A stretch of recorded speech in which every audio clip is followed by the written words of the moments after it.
नमस्कार, मैं श्रुति पांडे स्वागत करती हूँ आप सभी का आपके अपने YouTube channel achievers knowledge hub में। दोस्तों, बहुत दिन के बाद में मुलाकात हो रही है आपसे, क्योंकि थोड़ा सा व्यवधान आ गए थे और समस्याएं कुछ ज्यादा ही बड़ी थी। और आप जानते हैं कि लॉकडाउन का फेज एक ऐसा फेज चल रहा है जहां पर आपके रिक्वायरमेंट की चीजें उतनी अच्छी तरीके से फुलफिल नहीं हो पा रही है जितना होना चाहिए। ठीक है, आशा करते हैं कि आप लोग स्वस्थ होंगे और अपनी पढ़ाई को पढ़ रहे होंगे। आप लोगों को एक टेस्ट पेपर भी दिया गया था, वो टेस्ट पेपर जितना जल्द हो सके आप लोग व्हाट्सएप कर दीजिए आंसर्स अपने। और कुछ लोग के मेरे पास आ भी चुके हैं, नंबर्स में बहुत जल्द आप लोगों को सेंड कर दूंगी। ठीक है, हम लोग सामान्य अध्ययन की क्लासेस ले रहे थे और सामान्य अध्ययन में एक नया सेक्शन हम आपको आज से स्टार्ट कर रहे हैं जिसको साइंस बोलते हैं। कुछ लोगों को ये साइंस का विषय थोड़ा सा कठिन लगता है और कुछ लोगों को ये साइंस का विषय बहुत आसान लगता है, लेकिन जो हमारे आर्ट्स के स्टूडेंट हैं उन्हें साइंस का विषय बहुत ज्यादा टफ लगता है। लेकिन मैं आपको एक चीज बताऊं तो अगर विज्ञान को आप वाकई में बहुत अच्छे से पढ़ेंगे तो आपको ये एक सब्जेक्ट आपको इंटरेस्ट देने लगेगा। क्यों? क्योंकि विज्ञान आपके ही शरीर से जुड़ा हुआ विज्ञान है, आपके आसपास की चीजों से जुड़ा हुआ विज्ञान है। आप अपने अंदर की चीजों को ही समझेंगे और अपने अंदर की ही चीजों को जानेंगे। ठीक है, तो शुरू करते हैं हम लोग साइंस को। और साइंस को बहुत आराम से पढ़िएगा और जहां ना समझ में आए आप कमेंट्स कर दीजिएगा या व्हाट्सएप कर दीजिएगा, मैं आपको समझा दूंगी। ठीक है, तो साइंस को अगर हम देखते हैं तो साइंस को हम लोग सबसे पहले समझते हैं। साइंस एक वर्ड है जिसको हम लोग सेंटिया कहते हैं, है ना। एक ग्रीक वर्ड है। कौन सा वर्ड है? एक ग्रीक वर्ड है जिसे सेंटिया कहा जाता है। और सेंटिया का मतलब होता है टू नो।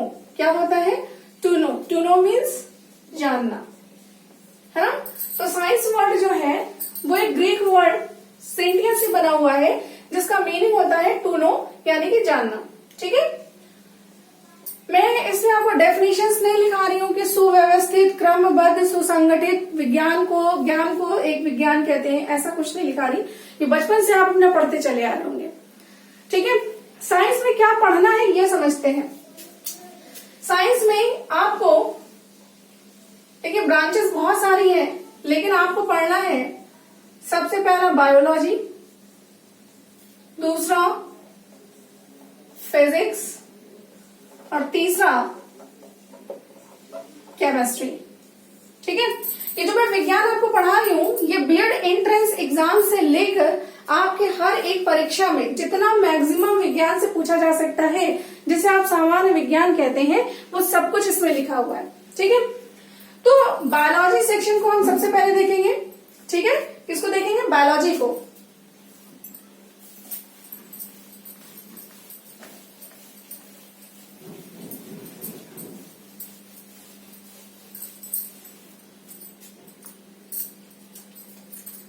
देखिए बायोलॉजी अगर हम देखते हैं तो बायोलॉजी में दो वर्ड्स से मिलकर बना है ये। एक तो बायोस प्लस लोगस या फिर लॉजी। बायोस का मतलब होता है लाइफ, यानी कि जीवन, और लॉगस का मीन होता है स्टडी। ठीक है, यानी कि अध्ययन करना। ठीक है, तो बेसिकली इसका मीनिंग हो गया टू स्टडी ऑफ लाइफ, यानी कि जीवन का अध्ययन करना। ठीक है, तो आपको एक चीज समझ में आई कि जो बायोलॉजी वर्ड था ये दो वर्ड्स का कॉम्बिनेशन है, एक तो बायो, दूसरा लॉगस। बायोस का मीनिंग होता है लाइफ यानी कि जीवन, और लॉगस का मीनिंग होता है टू स्टडी यानी अध्ययन करना। तो कंबाइंड रूप से इसका मतलब हो गया टू स्टडी ऑफ लाइफ, है ना। और आपको पता है लाइफ किन में होती है? या तो एनिमल्स में होगी, ठीक है, और या फिर प्लांट्स में होगी। ठीक, तो एनिमल वाले ब्रांच को हम कहते हैं जूलॉजी और प्लांट्स वाली ब्रांच को हम कहते हैं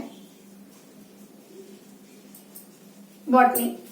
ठीक है, ये आपने उतार लिया, आप इसको नोट करते चलिए, समझते भी चलिए और साथ साथ में इसको नोट डाउन भी करते चलिए। ठीक है,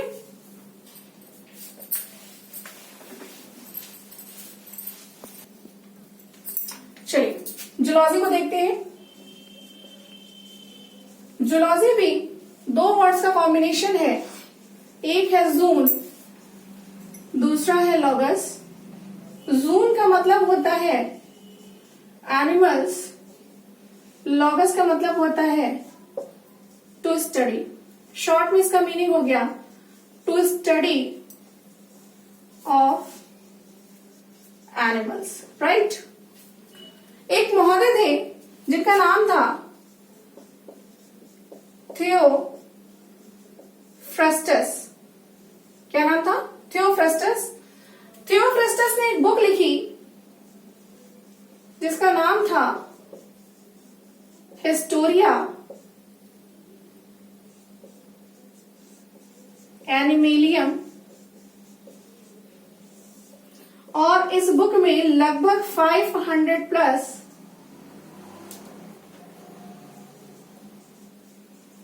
जंतुओं की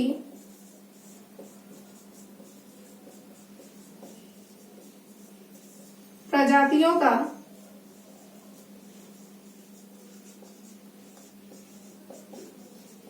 अध्ययन किया गया या वर्णन किया गया। अब आप एक चीज समझ सकते हैं, जब किसी व्यक्ति ने 500 से अधिक जंतुओं की प्रजातियों का अध्ययन कर लिया तो यानी उसने उसमें एक तरीके से महारत हासिल कर ली, एक बहुत बड़े स्तर पर उसने तैयारी कर ली। इसीलिए थियोफ्रस्टस को हम फादर ऑफ जूलॉजी यानी जंतु विज्ञान का जनक कहते हैं। ठीक है, तो ये चीज आपको समझ में आ गई।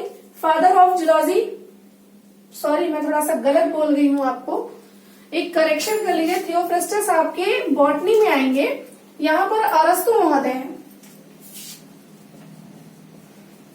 अरस्तु या इन्हीं को इंग्लिश में एरिस्टोटल कहते हैं। ठीक है, तो आपने ये पूरा नोट डाउन कर लिया। ठीक है। बॉटनी, बॉटनी वर्ड हमारा बना हुआ है बास्किन वर्ड से, और बास्किन वर्ड का मीनिंग होता है चरना। चरा किसको जाता है? पेड़ या फिर पौधों को, है ना। एक महोदय थे जिनका नाम था थियोफ्रस्टस। थियोफ्रस्टस ने एक बुक लिखी थी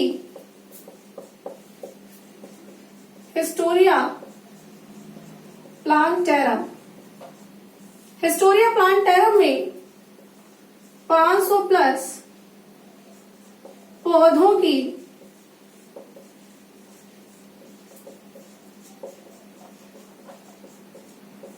प्रजातियों का वर्णन किया गया। अब जैसे मैंने आपको लास्ट टाइम बताया, तो वैसे यहां पर भी लागू होता है कि थियोफ्रस्टस ने हिस्टोरिया प्लांटारम नाम की अपनी बुक में 500 प्लस प्रजातियों का वर्णन कर दिया। अरस्तु महोदय के ये स्टूडेंट थे, तो जब इतनी बड़ी मात्रा में इन्होंने ये काम कर लिया तो इन्हें भी हम लोगों ने कहा क्या? Father of botany. Clear?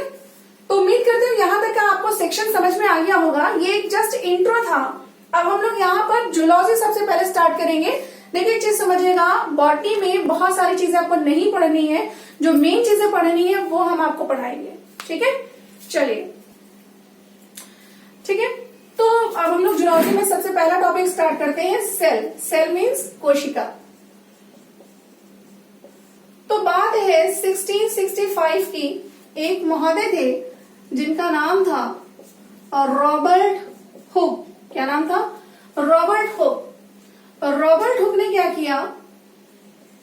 Rubber की एक कार्क की पतली परत काटकर उसका सूक्ष्मदर्शी से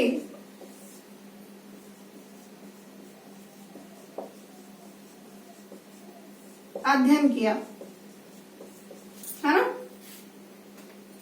तो बच्चा जब उसका अध्ययन इन्होंने सूक्ष्मदर्शी से किया तो इन्हें इस प्रकार की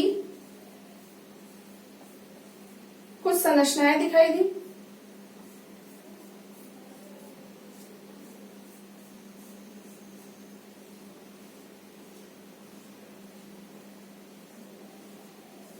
ठीक है, इस प्रकार की कुछ संरचनाएं दिखाई दी और इन्हीं संरचनाओं को ये मधुमक्खी के छत्ते के समान थी।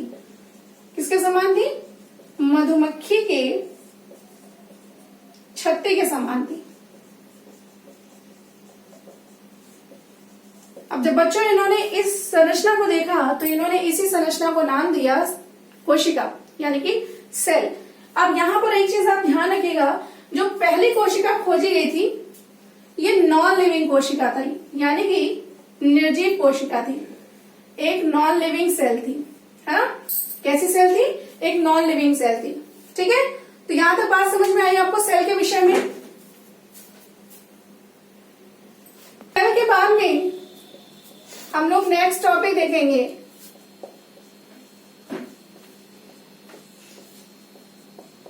सेल थ्योरी, यानी कोशिका सिद्धांत।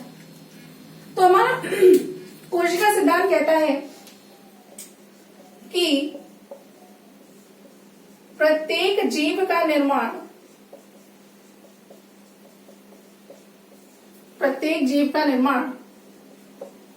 एक कोशिका से हुआ है। मतलब हम और आप जो हैं, हमारी जीवन के आधार क्या है? कोशिका ही है। देखिएगा कैसे। सबसे पहले आप एक सेल थे, यानी एक कोशिका थे। सेल से आप टिश्यू बने, टिश्यू मतलब ऊतक। टिश्यू से आप टिश्यू ऑर्गन बने, ऊतक तंत्र बने। इससे आप ऑर्गन बने, यानी अंग बने। इससे आप ऑर्गन सिस्टम बने, यानी अंग तंत्र बने। और ऑर्गन सिस्टम से आप ऑर्गेनिज्म या फिर बॉडी या फिर जीव बन गए, है ना। तो आपको ये क्रम याद रखना है। कभी कभी ये छोटे से 1 नंबर के क्वेश्चन में पूछ लिया जाता है कि क्रम क्या है इसका। तो सबसे पहले आप कोशिका बने, फिर ऊतक, फिर ऊतक तंत्र, अंग। और जब आपके शरीर में सभी अंग तंत्र बन जाते हैं तो आप एक शरीर के रूप में बन जाते हैं, है ना। तो ये नोट कर लिया साथ में आपने। इसे ही हम सेल थ्योरी। अच्छा, इसमें एक चीज समझिएगा, सेल थ्योरी दी किसने थी? तो 2 वैज्ञानिक थे जिनका नाम था स्वान और स्लाइडिंग। इन 2 महान वैज्ञानिकों ने यह बताया था कि हर एक जीव का निर्माण एक कोशिका से ही हुआ है। ठीक है, सबसे पहले आप कोशिका बनेंगे, कोशिका से आप ऊतक बनेंगे, ऊतक से आप ऊतक तंत्र बनेंगे, ऊतक तंत्र से आप अंग बनेंगे, अंग से आप अंग तंत्र बनेंगे और फिर आप जीव बन जाएंगे। ठीक है, चलिए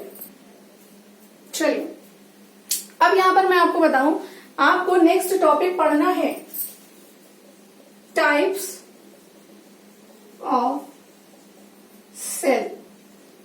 अब यहां पर एक चीज समझिएगा, मैं 2 तरह से सेल को पढ़ाती हूं और 2 तरह से सेल पे क्वेश्चन आते हैं।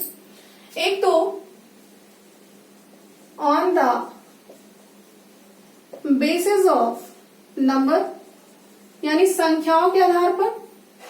किसके आधार पर? संख्याओं के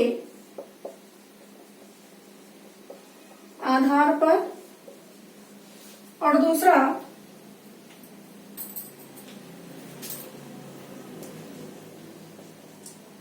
कोशिकांगों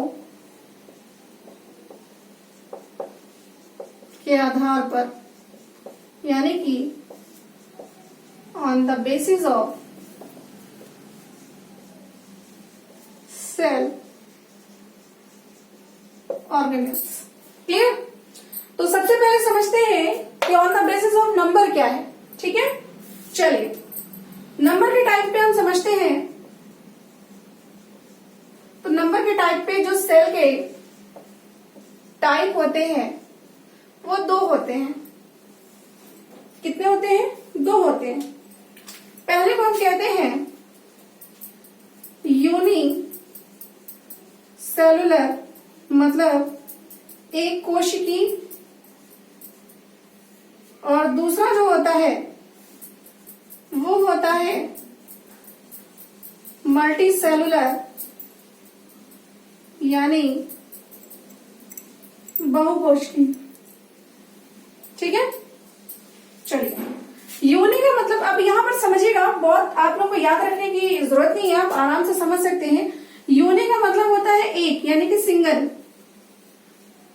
और सेलुलर का मतलब होता है सेल से बना हुआ। तो यानी कि कोई एक ऐसा जीव जो सिंगल सेल से बना हुआ हो उसे हम यूनिसेलुलर कहते हैं।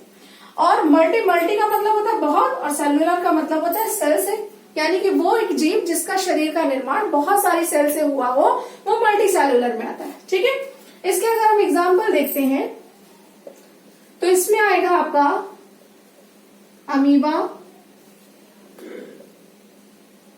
पैरामीशियम, यूग्लिना, प्लाज्मोडियम, इस तरह की बहुत सारी चीजें। या प्लाज्मोडियम बहुत नहीं पूछा गया, आप इतने 3 ही नाम याद रखिए। ठीक है, अमीबा जो है इसका स्ट्रक्चर ऐसे कुछ होता है, ये अपने किसी भी आकार में बन सकता है। पैरामीशियम का जो स्ट्रक्चर है वो इस तरह से होता है, मतलब एक स्लीपर सेल होता है, ये शूज के आकार में होता है ये। ठीक है, और युग्लिना जो होता है ये इस टाइप का जीव होता है, और इसमें साइड से थ्रेड्स ऐसे निकले होते हैं, ये युग्लिना होता है। ठीक, तो ये ध्यान रखिएगा, एक कोशिकाओं से बने होते हैं। मल्टी सेलुलर में कौन आएगा? मल्टी सेलुलर में आएगा प्लांट्स और एनिमल, यानी कि पौधे आएंगे और जीव जंतु आएंगे। बात समझ में आ गई? चलिए अब इसके बाद हम चलते हैं कोशिकाओं के आधार पर।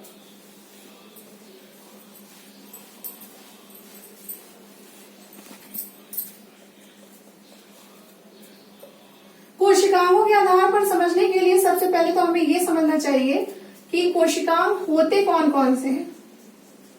ठीक है, तो देखिए कोशिकांग का मतलब होता है कोशिका के पाए जाने वाले अंग। कौन कौन आते हैं इसमें? तो देखिए इसमें कौन कौन आ सकते हैं। इसमें सेल वॉल आएगी, यानी कि कोशिका भित्ति आएगी।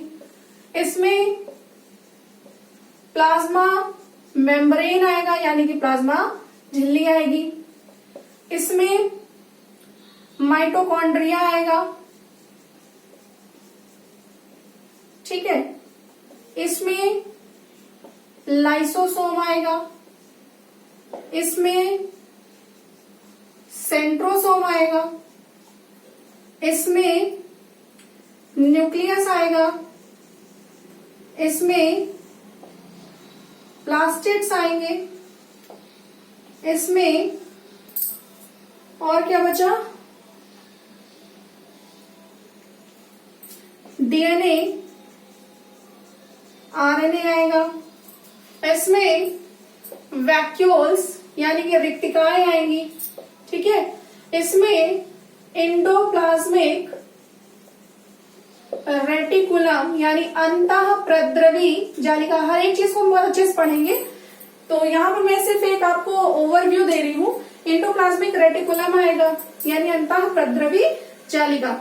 एक आ जाएगा आपका गोल्जी बॉडीज, जिन्हें गोल्जी काय कहते हैं। एक आएगा राइबोसोम्स। ठीक है, राइबोसोम्स को राइबोसोम्स ने की थी।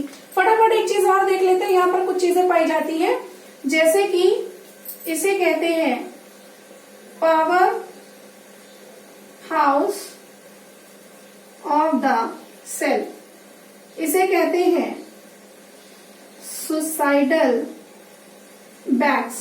ठीक है, और इसे बोलते हैं प्रोटीन फैक्ट्री।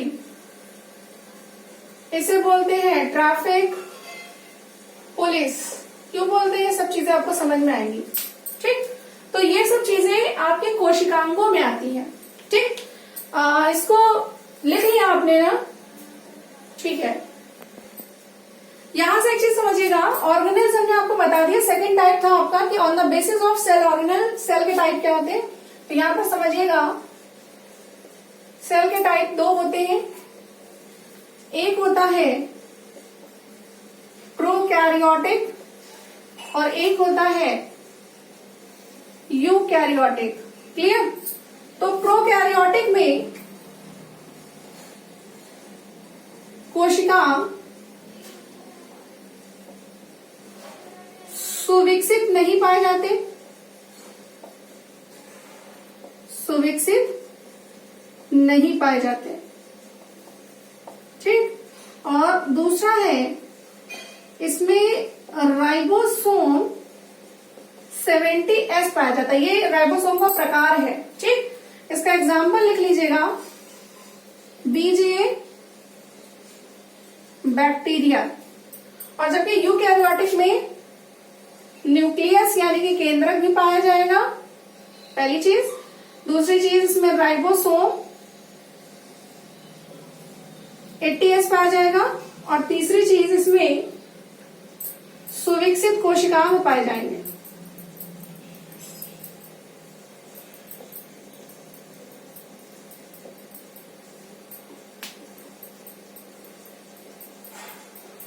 ठीक है? उदाहरण में इसमें आपका एनिमल्स है, मनुष्य है, प्लांट्स है, बीजीए ब्लू ग्रीन एल्गी को छोड़कर अन्य सभी शैवाल आएंगी। ठीक है? तो आज तक हम लोग यहीं पे क्लास रखते हैं। और इसके बाद एक चीज ध्यान रखिएगा, इसके बाद जो क्लास कल से शुरू होगी वो आपकी सेल ऑर्गेनल के विषय में होगी। यानी कि सबसे पहला टॉपिक हम सेल वॉल पढ़ेंगे और 2 दिन में आपके ये पूरे पॉइंट्स खत्म हो जाएंगे। ठीक? आप लोग इसको अच्छे से पढ़िएगा। और एक चीज और, मैं क्लास का टाइम कम रखती हूँ लेकिन एक छोटी सी क्लास में बहुत कुछ ज्यादा देने के प्रयास करती हूँ। और आप लोग नोट्स अच्छे से बनाइए। जहां जो समस्या हो आप मुझे कमेंट कर सकते हैं या फिर आप मुझे मैसेज कर दीजिए। ठीक है? और वीडियोस को ज्यादा से ज्यादा शेयर करिए, लाइक और सब्सक्राइब जरूर करिए ताकि ये हर एक स्टूडेंट तक पहुंचे जिन्हें इस समय इसकी जरूरत है। ठीक है? थैंक यू, नमस्कार, टेक केयर।